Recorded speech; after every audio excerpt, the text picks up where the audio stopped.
Okay, I think we are back. I was going live on Instagram. I guess now I'm back. I don't know why it messed up. Anyway, as folks are coming in, I'm going to type this in a chat. If you can let me know if you can hear me. I know Instagram should be able to hear me. Hey, Vince, are you able to hear me on Instagram?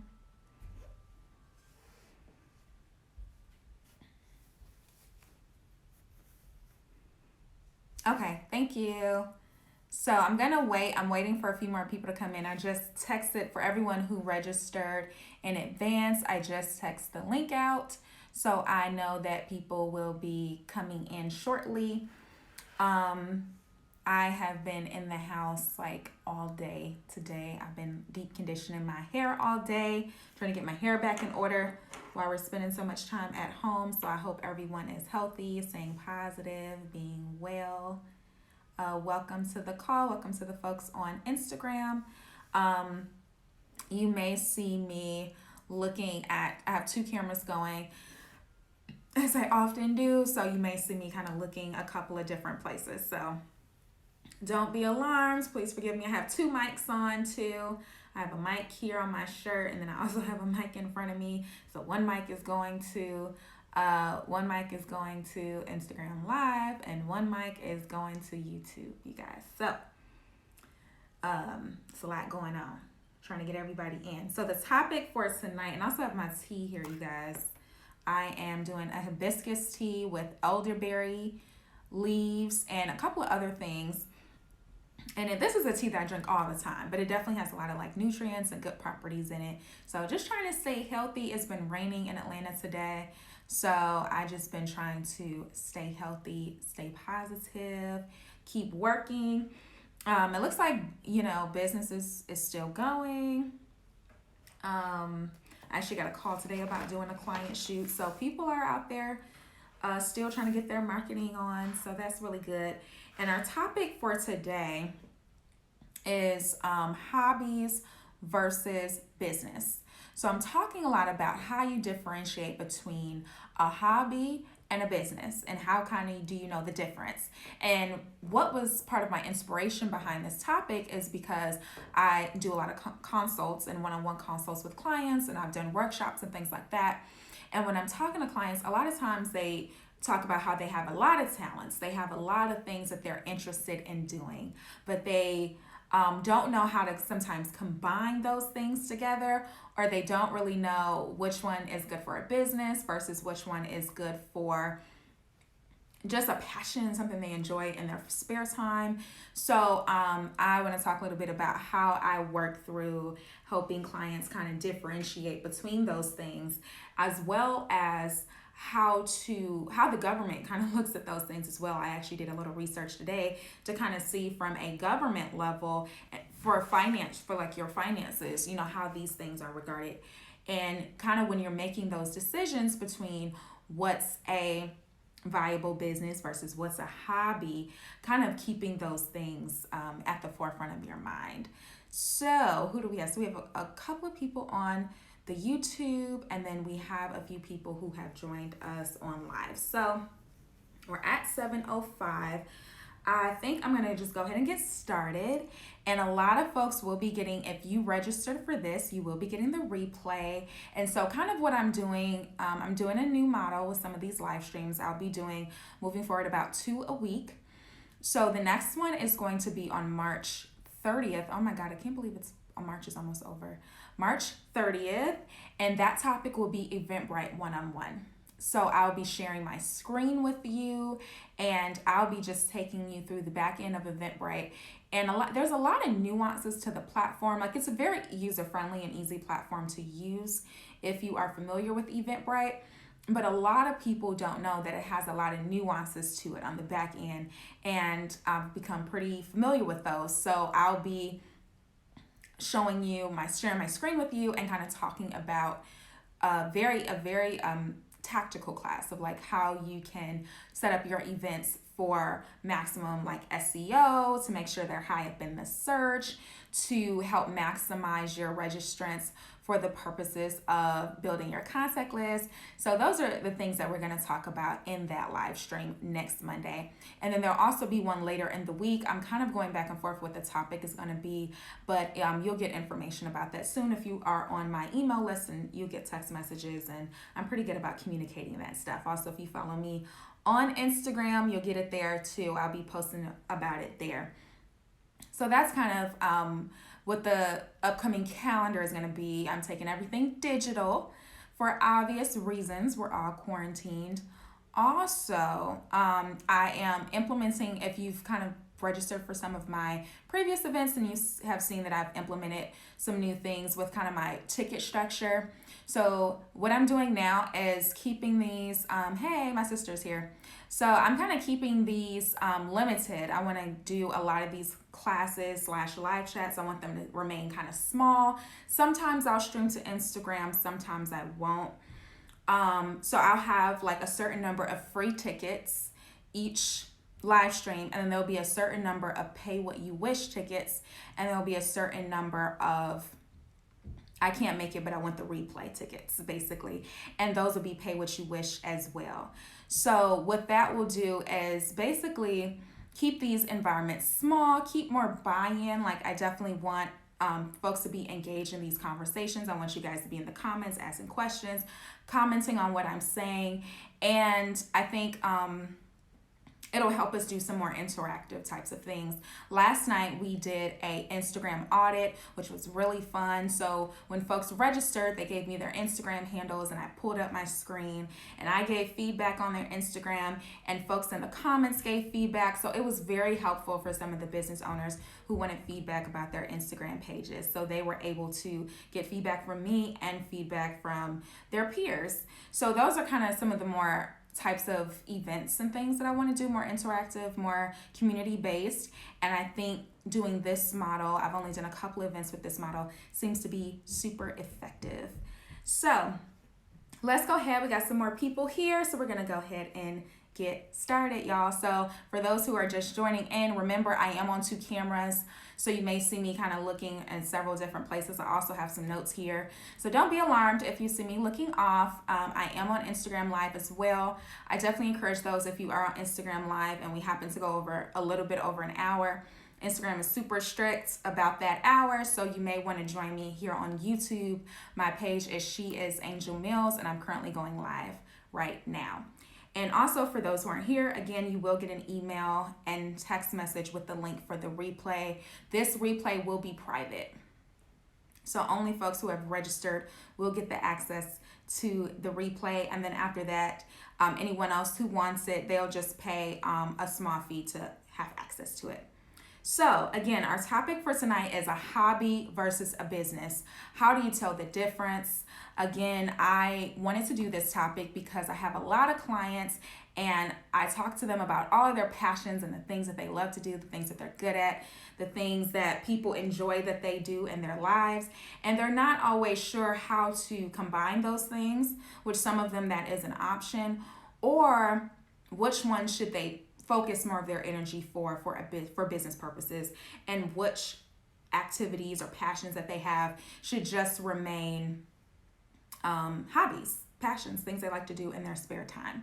So I actually did some research today. I have some of my own thoughts about that I'm going to share, and also address the questions that a lot of you asked when you registered. But then also, I did a little research and went on the IRS website and to look at how they kind of differentiate those things as well, because finances is a big way that a big consideration when you're kind of making this decision.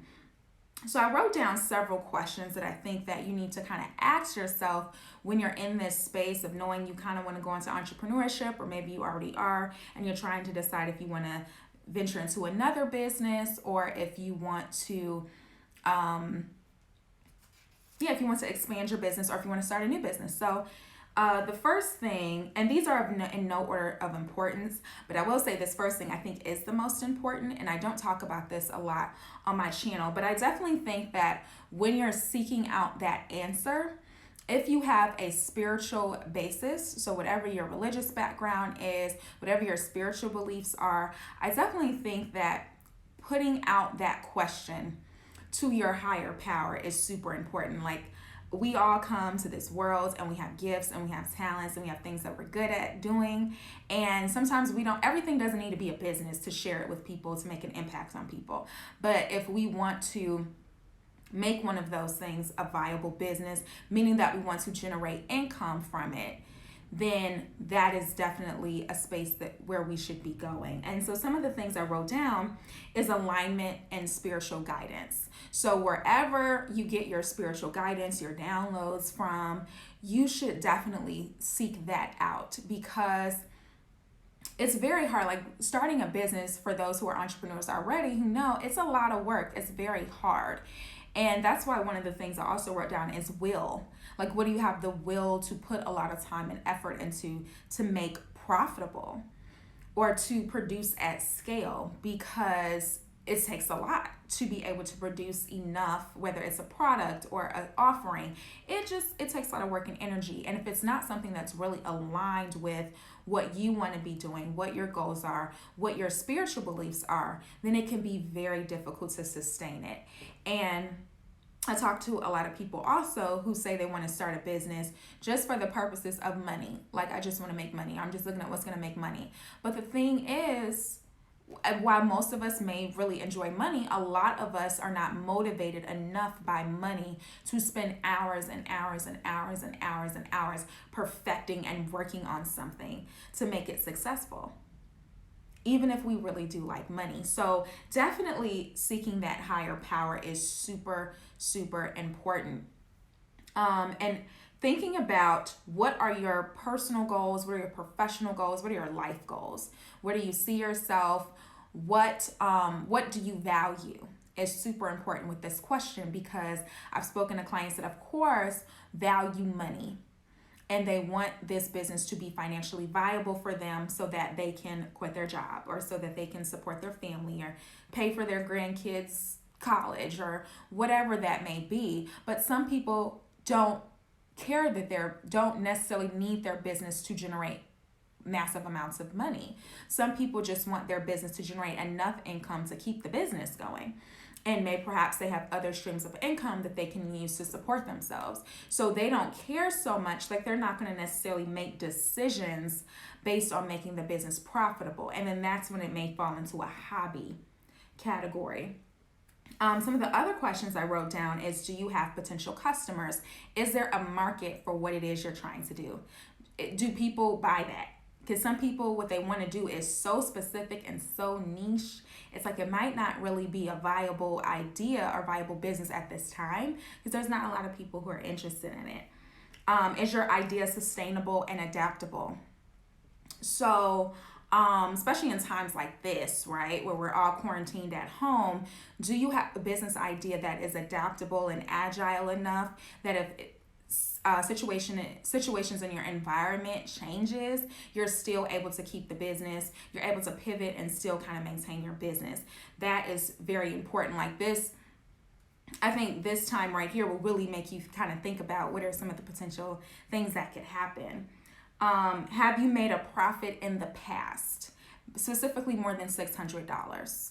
So have you been able to, for example, this is not specifically people who have a product, but definitely for people who have a product, have you been able to sell it previously? For folks who provide a service, have you been able to already command a dollar amount for what you do, whether that be in a job capacity or whether that be in a kind of side hustle capacity? Like, have you been able to generate any type of revenue for it?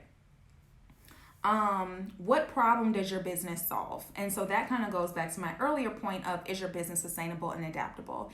Is the problem that your business solves a long-term problem that people will continuously have, whether things in the environment changes, whether time changes?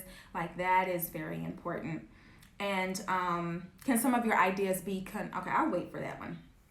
What your willingness? So how much time are you willing to spend on this? How much do you have a strong enough passion for this and a strong enough expertise in this area that you are willing to spend a lot of time on it?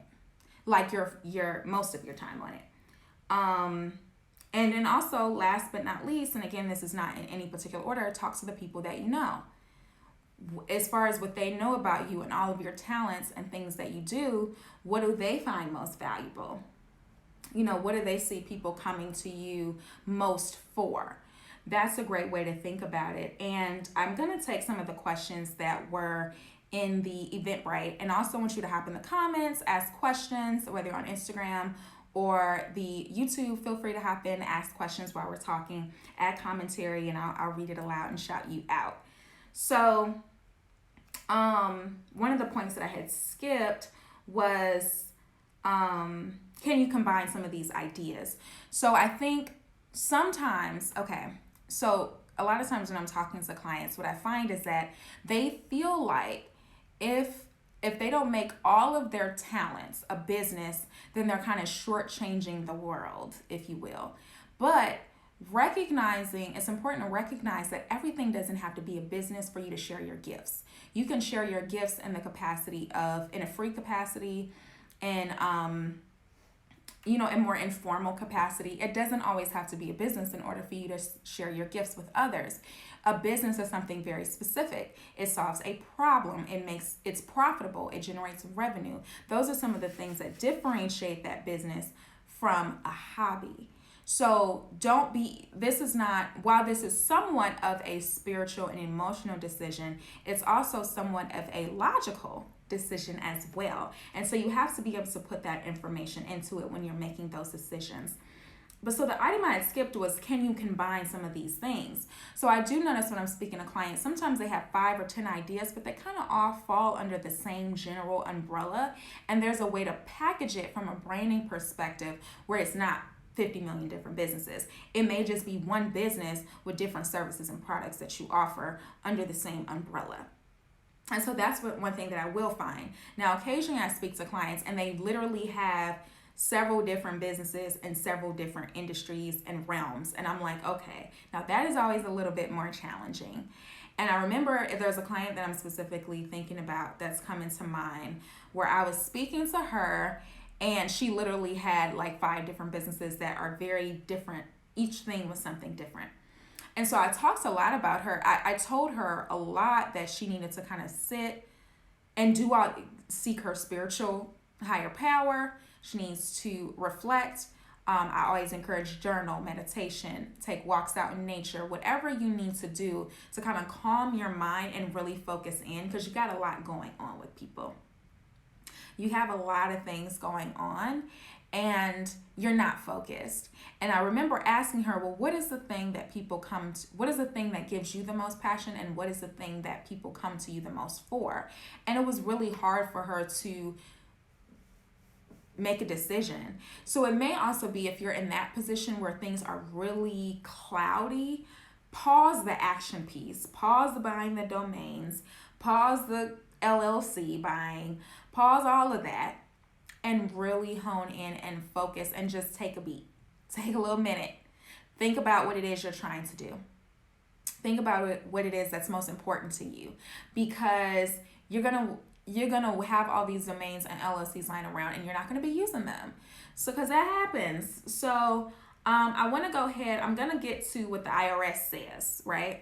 And they also, if you want to Google that, so apparently you can deduct some items, some hobby things from your taxes. But of course, if it's a business, then you have more deduction options available. But they have certain criteria that they ask for when they're making that distinction.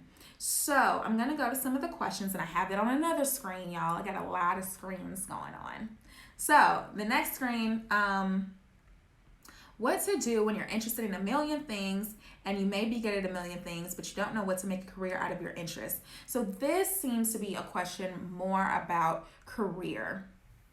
So with career, it's a little different, right? A career and a business are a little different, because a career, and I'm presuming you're talking about working for someone else, then you have to adapt to the standards that they adhere to for that particular career. So Whereas a business, you kind of have the power to possibly input several of your passions and several of your talents and things into. Whereas a career, you're limited to whatever that job description may ask for, though it may not encompass all the talents and things that you have. So those are some of the things that you need to consider when you're thinking about when you have a lot of interest as far as a career is concerned, because I do think versus a business, because a career, again, they have very specific specifications for what they're looking for. So a career is somewhat your decision of what you want to do, right, and what you're passionate about, but you also have to look at what is your actual skill set and what would your industry value of your skill set that would make you appropriate for a particular position. So if you can't be a lawyer at a firm if you don't have a law degree, right? Or if you don't have your license to practice in most cases, right? So even if you really have an interest in law, if you don't have the specifications that they need, then you have to go back to law school and you have to pass the bar in order to get them. Now, when you're thinking about that question from an entrepreneur perspective, it's going back to a lot of those questions that we asked before. And some of these questions, they are running the gamut of spiritual questions, questions around research. You might have to do a little market research to understand that market that you're trying to access and whether it's viable. Because sometimes it is an emotional decision when we're talking about our businesses. But when we add that logic and that research and that data to it, we might realize, okay, well, there's actually this particular market is super saturated. So maybe I should go over to this market and there's more space available for me there. Or I realize, while I do enjoy this activity, I don't enjoy it enough to deal with these different things, with these different types of potential customers. Or those are all of the things that can help to start to dismiss and break down some of your the haziness and blurriness you may have around making this decision. So why should I start my own business? So I think that's an awesome question. It's really, I think that can be, again, it's both a personal and a logical question. And it depends on what is important to you, what you value the most. And I know for me, why I thought it was important to start my own business is because I had talents and things that I wanted to share, that I knew I could share, that I knew were a skill that I was already being paid for in a job capacity, but I couldn't necessarily employ them the way that I wanted to at that job. I was limited into what they just needed for the job. And I couldn't necessarily do it. I didn't have the control to do it the way I wanted to. I wanted to work more one-on-one with different types of clients. And I felt like a business was my only option to be able to do that. Now, what that over time has turned into, especially as I've been doing my business full time for the past several months, is being able to kind of put my own have control over my own destiny. So it provides me the opportunity, why that could be very stressful, right? It provides me the opportunity to say, this is how much money, I am in control of how much money I can make. I am in control of price. I am in control of what projects I do and I don't do. I am in control of my time. So it really alters and changes your entire lifestyle. I like being at home, and I get to be in my home a lot with the type of work that I do. So there's a number of different reasons why people may make that decision. And I think in times like this, especially, a lot of people will be forced literally to move into entrepreneurship because they're being laid off from their jobs, because there isn't certain types of industries and won't be as much work available. So a lot of us are racking our brains right now and thinking about, okay, I know how to braid hair, I know how to do this, I know how to do that. What are, they're gonna be, a lot of us are getting some different hustles going. And even myself, I'm like, okay, I got this going, but what are some other things I can get going? That's okay too, right? A lot of us are going to be thinking about how we can survive, essentially.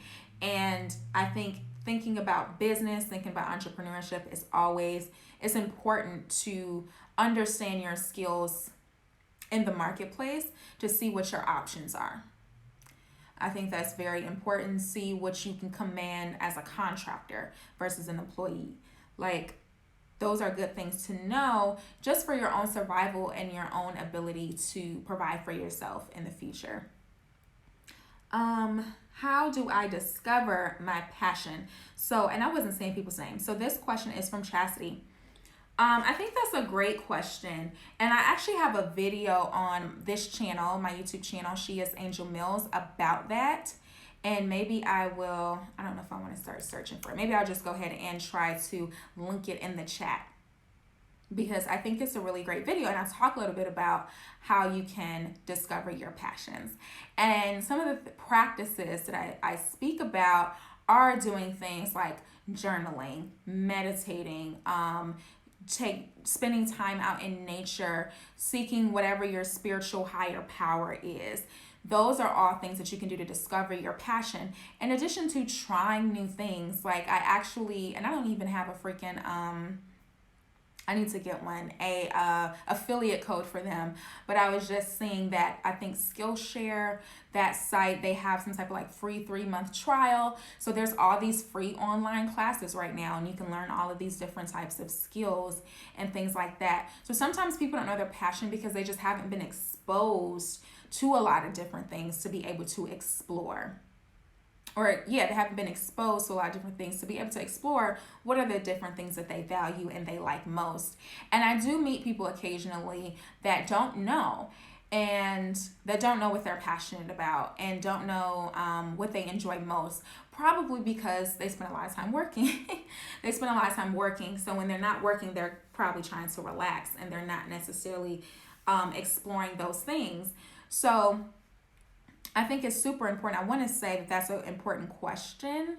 And here it is. So the video is, I have too many business ideas, help.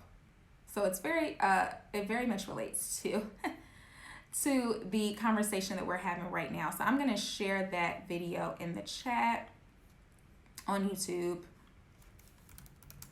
Check it out.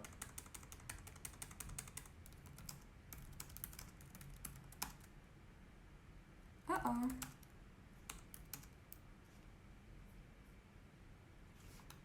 So it says y'all, I don't know why they paused my chat. Oh, you guys, they paused my chats on YouTube. They said they detected copyright. What are they talking about? The paintings behind me? Oh my gosh, it's so frustrating. I hate when they do that. Oh, they did something similar last time. They did something similar last time where they messed up my chat.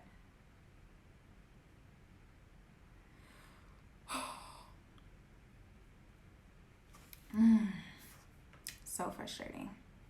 So frustrating. Why did they do that? Messing up my chat.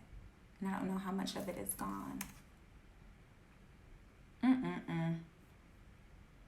I just don't understand. Sometimes YouTube just does the most.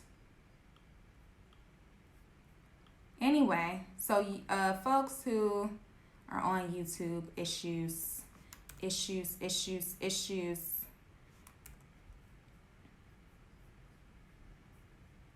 Oh, I cannot believe them. So anyway, I am going to try to work and talk to try to get back up on YouTube. I don't know why they keep cutting my streams. They didn't do it. I'm gonna have to start streaming from, I have some third-party software. I may have to start streaming from there, because I do notice that they don't, you know what, you guys, I think they like removed the whole live stream, because I'm not even seeing the live stream at all. Whew. Okay, so we're gonna have to set up another live stream on YouTube. That is so sad. So maybe what I'll have to do what I did last time, which I combined some of the Instagram video with this actual live stream, so folks can get the whole thing, since YouTube decided it wants to be obnoxious. I cannot believe Instagram is hate on me like this. I can't believe them. Okay. So I'm going to try to get back up. And then I'm going to have to try to send out a text to everyone to say, sorry, y'all. I'm going to have to say, hey guys, we're back up.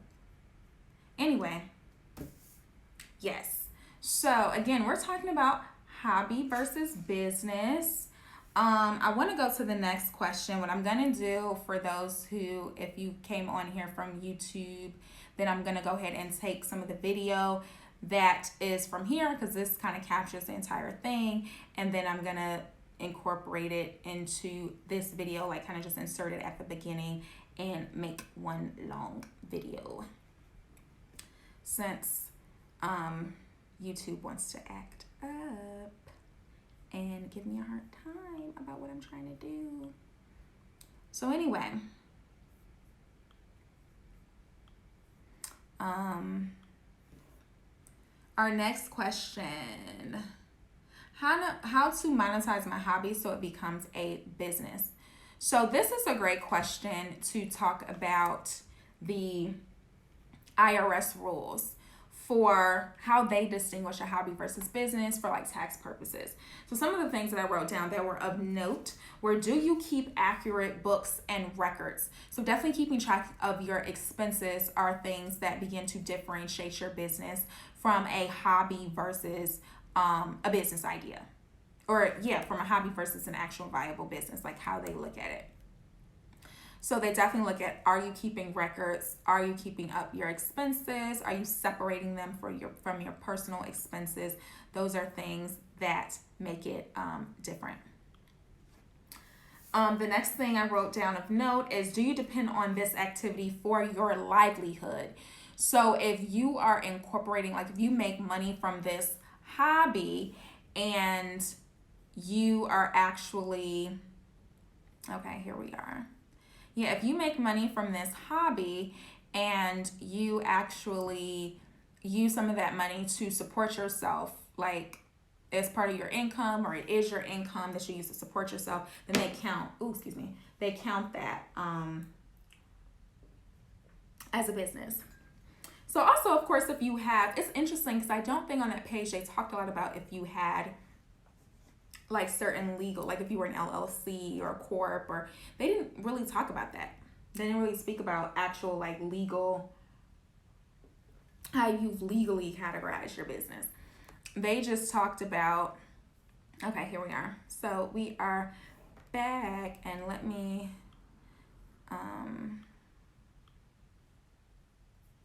okay. So we're kind of back. Yes, so let me invite people to come back again. You guys, I feel so bad.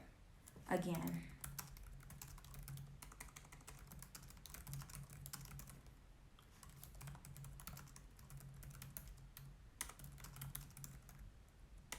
Now we're back. So we're going to invite our friends back that were on YouTube so they can come and join the fun.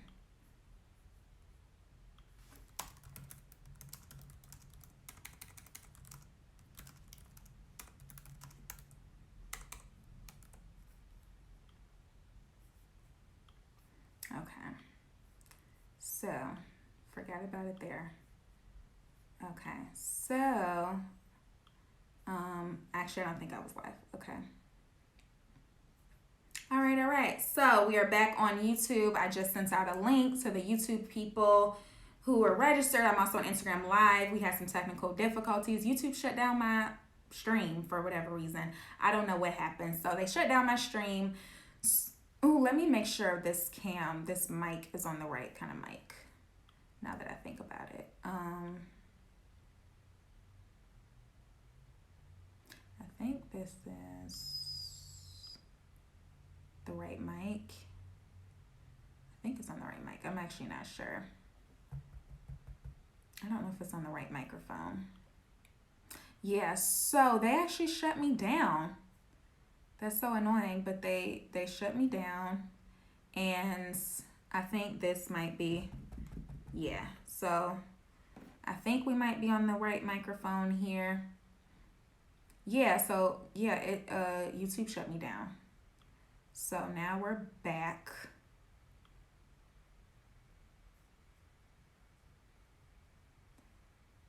Now we're back.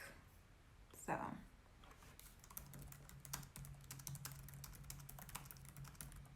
So it looks like we have a few people on this stream. Sorry guys, YouTube shut me down. So now we're back. So it looks like on IG I can be heard well. So let's go ahead and go to the next question. What I'm going to do for those on YouTube who missed part of this, when I send out the replay, I'm going to combine part of the Instagram live video because that seems to be more consistent these days. That was working very well. And then I will throw in this video beforehand and we'll combine it all together.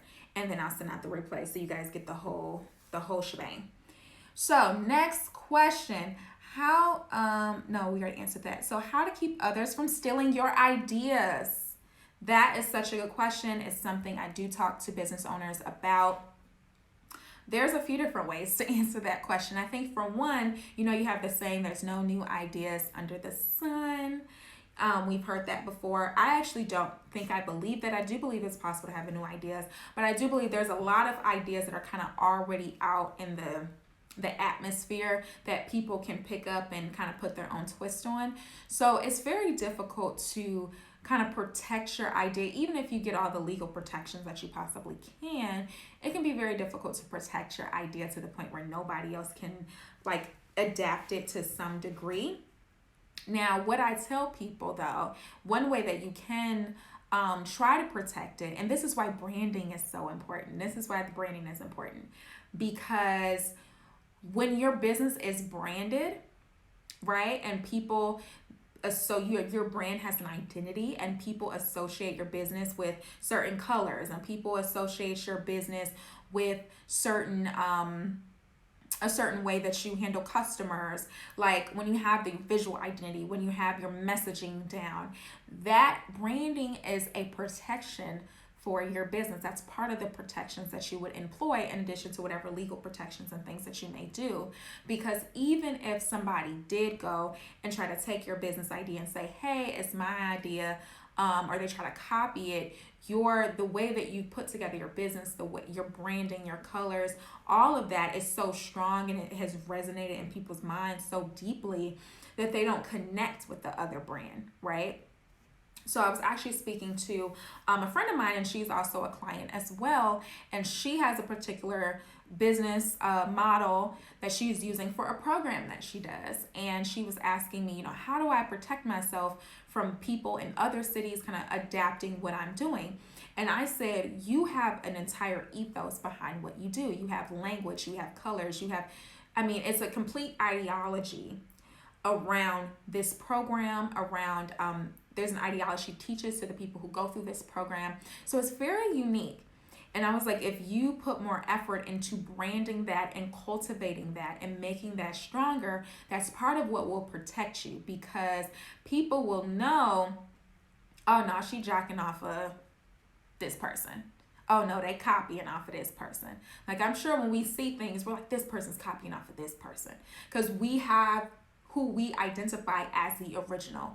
And so though you may not be able to be the only, don't worry about being the only, but you might want to try to be the original, or even if you're not the original, be the forefront runner, right, with your branding.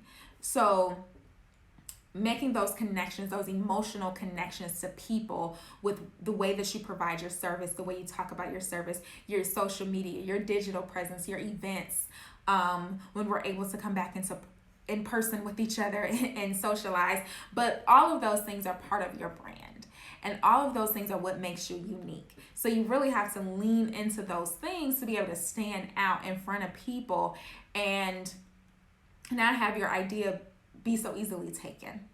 So that's why also a live I did a couple of weeks ago was about and that live is still up on my channel, She is Angel Mills, where I was talking about the importance of having your brand, having events, and starting to brand before you actually have your product ready. That's also part of it, because sometimes you may not be able to beat someone with the speed of bringing your product or your offering to market, but if you already have your brand kind of out there and people are already familiar with it, then people will come to you to buy that product. You see what I'm saying?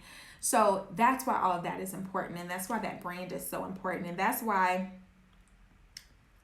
so many folks are trying to figure out how to brand their businesses in a way that protects it from market downturns or quarantine or whatever is going on.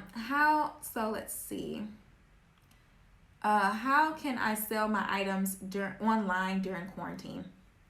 That's an awesome question. So when you're thinking about your business and if it's viable or not, definitely think about if what you offer can be offered online. Definitely in times like this, folks who are able to either pivot their businesses online, who are already online, are in a very, very, I'm not saying they're in a great position, but they're in a better position than those who are kind of struggling to do that. So when you're thinking about selling your offerings online, something we talked about yesterday in our Instagram audit session was like there were several people who sell products online, and it's like, is your Instagram shoppable? Like, how do you make the buying process for me as a potential customer as seamless as possible? That's very important, because people are lazy. They don't want to have to go through a lot. That's why I sent out, even if you join my live and you're on YouTube, you notice I sent you the link out several times. Like, people just don't want to go looking for anything. They just want everything to be right there. Click of a button, press of a finger. So you want to make it an easy thing. If somebody does want to come in and support you, you want them to be, can you try a challenge? Hi, Cara. So what do you suggest for a challenge? What do you mean by that? I would love to hear more. So those are things that you want to be thinking about, the ease of it. Of course, there's various different platforms. But again, you want to brand. You want to brand, because a lot of other people may sell the same type of product that you sell, but what is unique about your product that would make me want to purchase it instead of the other options that are available? Is it unique in appearance? Is this a handcrafted item? No, I know what a hey Cara again. So I do know what a challenge is, but I wasn't sure a challenge in reference to what. An exercise. It's like an exercise of a challenge. Yeah, so just explain to me what you mean. Like, do you want us to do a branding challenge?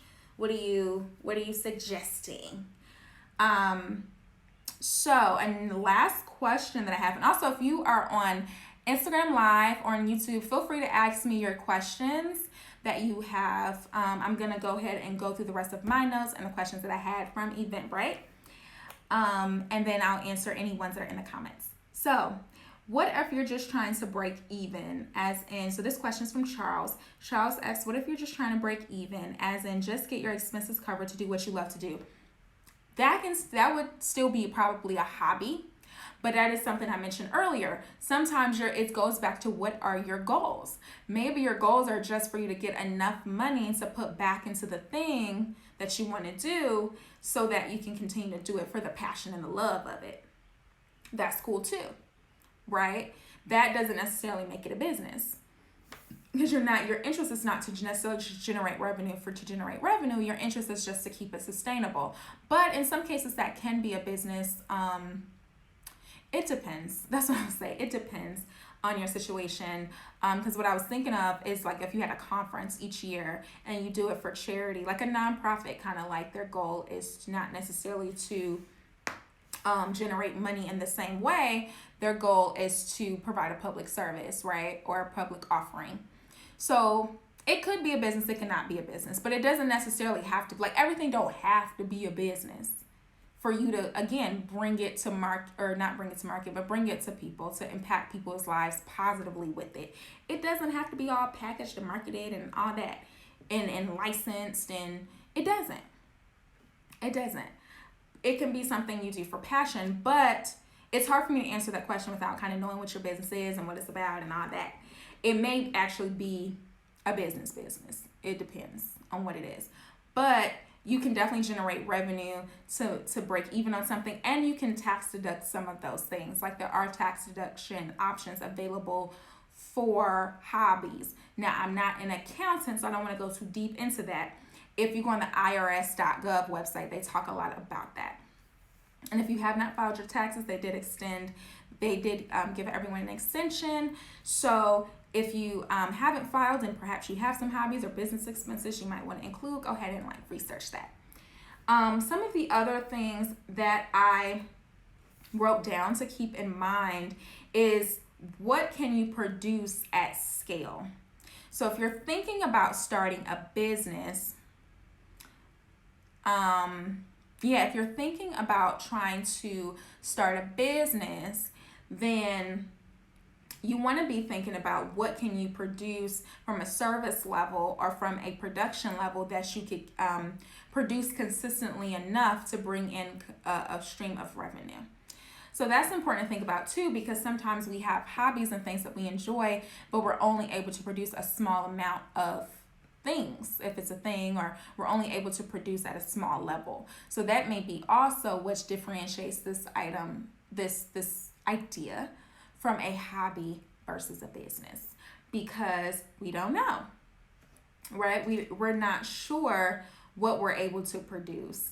And let's see, I also wrote down, throw stuff to the wall and see what sticks. Keep going until you find it. So that's also super important when you're in a business phase. Even if you know what it is, like the offering that you want to provide, you also want to be thinking about, okay, is this something that, how do I monetize it? Right? And it can take time to figure that out, how to monetize it. You may have to try a lot of different types of ideas, packaging, if you're selling a product, where you sell it, who your target market may be. So you have to ask yourself, am I willing to kind of go through that process to figure those things out? And that kind of goes back to the will piece. Like, what do you really like, honestly? Because a lot of us don't have the will. I remember when I was growing up, I was always told, like, do your best at everything that you do. And nobody can do their best at everything. And nobody wants to do their best at everything. But you want to do your best at some stuff. And you have to ask yourself, what are those things that you care about most, that you want to really show up and do your best for? And sometimes we enjoy things, but we don't really want to, go hard for it. We don't want to, stay up all night, lose sleep, quit our jobs, and maybe be poor and whatever else it may require to be successful in the thing. So those are all of the notes and things that I have. So Cara says she wants you to lay on your belly on your elbows. I don't know what that's about. I think she's bored from the quarantine, you guys. She's just up in here not knowing what to do. So yeah, we have a couple of more minutes. I think I have a few more minutes on live before it goes down. So if you guys have any questions for me, go ahead and hop in the comments, either on YouTube or on Instagram Live. Please let me know what you thought about the live today. If there were any other things that you wanted me to address. I think it was a good discussion for sure. And I'll tell you, as I'm waiting for those comments it's okay to go ahead and hop in the comments with that, and then I will go ahead and tell you what I got next. So again, if you were here earlier, I know we cut out, so some people may not have been here. We will be going live again on Monday, March 30th, and I'm really excited about that. That will be more of a class style. And I'll actually be sharing my screen with you, and I'll be talking to you about how you set up your event on Eventbrite. So I'll show you a lot of the tips and tricks and the back end of the platform. And there's a lot of little nuances and things that you can do to boost your event up in search. There's a lot of things that you can do to get more registrants, to build your e-contact list. So there's a lot of integrations that I'll go through. So those are the things we'll talk about on that one. I haven't put it out yet. I'll be having a second class later next week. So that'll be, because that's the last week of March. So it'll be sometime in early April that I will have another class that same week. And I will go ahead and send that information out to you. If you're on my email list, my text messages, you'll get that from me. And I'll share that with you and you can join. So I talked a little bit about the new ticket model. So, and I'll go over it a little bit again since we lost our first live. I don't know what happened to it. YouTube took it away. So, what's happening with that now is I'm actually doing 3 different ticket levels, or ticket options rather, not levels. And one is going to be early bird tickets, and there'll be a limited number of those. So when those run out, the next will be pay what you wish tickets. And then when those run out, there'll be, if you can't make it and you still want the replay, then that'll be pay what you wish as well, and then you'll get the replay via text and email. So that's kind of how the model that I'll be using moving forward. I really want to cultivate some small communities with a lot of these conversations, and it's hard to do that when you have a load of people on the lives, or some people are engaged, some people aren't. So I'm really looking for having like these cultivated conversations. We did a Instagram audit last week yesterday. Last week. It was actually yesterday. We did an Instagram audit right here. We had a great time. Folks provided their Instagrams. I actually, pulled up my screen and we looked at everyone's Instagram. I gave feedback. Folks in the comments gave feedback, and people really seemed to enjoy it, and they enjoyed the feedback. I also have some one-on-one consultations available, and the link is actually in the description for those who are on YouTube with me. And for those who are on Instagram, it's in my bio link. If you'd like to book a one-on-one consult with me, I have some 45-minute consultations available. And I opened up my calendar because I know a lot of us are at home right now, and we may be thinking about those business ideas that we haven't had a chance to kind of visit in a while. So, yeah. So that's what I have coming up. So, Cara, I see your messages. She said, try to lay on your belly on your elbows. Oh my gosh, we have to do another live stream for these kinds of things. I don't know if this is a challenge or something that I've completely missed. There's been so many trends and things going on social media.